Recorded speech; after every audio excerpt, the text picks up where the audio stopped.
Objectif News vous présente l'interview de 18h.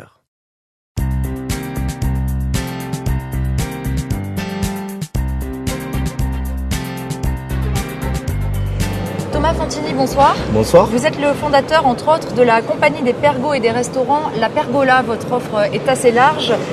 Expliquez-nous quelle est la différence tout d'abord entre La Pergola, la compagnie des pergots et Pain et Pergots, pour qu'on y voit un petit peu plus clair. Très bien. Donc La Pergola, c'est une affaire que j'ai repris, qui est une vieille institution qu'on a repris en 2004, qu'on a façonné autour d'un concept un peu sud-ouest. Et suite à ça, en 2009, on a commencé à développer sous la même enseigne, le même nom et tout ça. Et comme La Pergola, c'est un nom qui existe dans le monde entier, on a créé une autre entité générique qui s'appelle la Compagnie des Pergots, à l'intérieur duquel nous avons les restaurants La Pergola et Pergola Bistro, les hôtels Pergola Hôtel et les snackings Pain et Pergots. Est-ce que vous êtes uniquement sur Toulouse ? Alors pour le moment, on est sur Toulouse, en tout cas la grande périphérie toulousaine maintenant, et on s'installe à Paris au mois de novembre. Dites-nous un petit peu plus sur cette installation parisienne. C'est un vieux rêve, c'est un projet qu'on a depuis 2 ans et demi. On cherchait un lieu vers Saint-Germain-des-Prés parce que ça correspond un peu à l'esprit sud-ouest.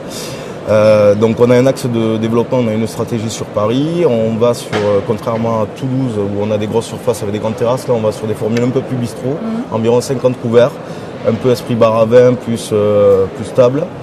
Et le but est d'arriver, si on peut, on va déjà faire nos preuves sur le premier, mais on va essayer de développer ça sur plusieurs arrondissements. D'accord, donc un calendrier, l'ouverture est prévue pour quand à Paris ? Alors Paris, on a commencé les travaux hier, donc c'est tout récent. D'accord.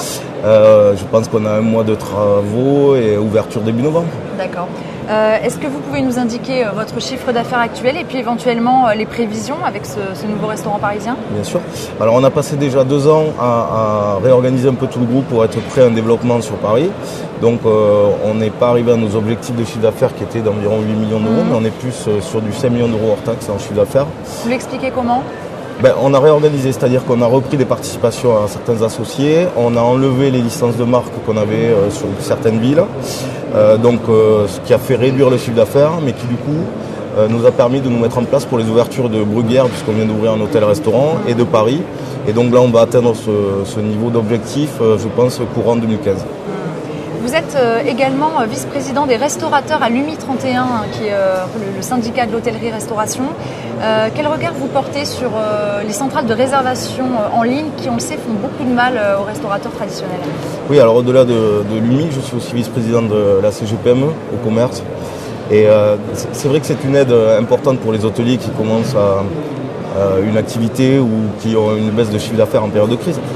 En revanche, on est sur des pourcentages de remise assez importants, on devient vite dépendant de ces centrales de réservation et aujourd'hui on voit que tout le marché est cannibalisé par eux, avec du coup des chiffres d'affaires ou des marges qui sont en régression et qui peuvent mettre en péril les agences. Donc je crois qu'il serait bon qu'on puisse réguler un peu ce marché-là. Est-ce que vous-même, à La Pergola par exemple, vous faites appel à ces centres de réservation en ligne ? Alors en ce qui nous concerne, on a décidé sur les 2 hôtels de La Pergola de ne pas le mettre en place. D'accord. Voilà.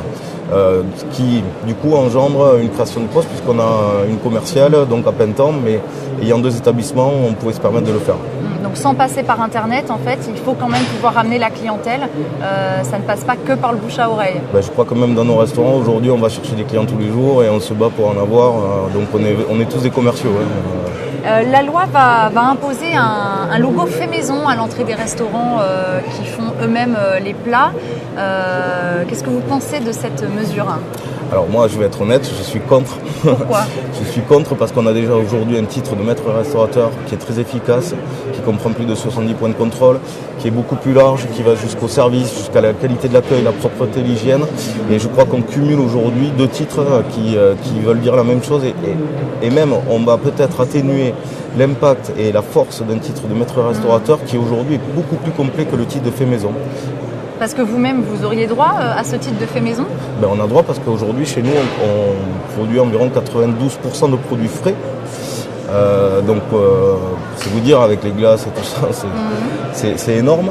Et en plus, je vous dis, on a le titre de maître restaurateur sur 2 établissements maintenant. Et je crois que c'est beaucoup plus pertinent que le reste. Selon vous, c'est donc un effet d'annonce, un coup de com'? C'est pour moi un effet d'annonce et qui va vite être estompé à mon avis. Merci beaucoup Thomas Fantini d'avoir été avec nous aujourd'hui. Avec plaisir, merci, au revoir.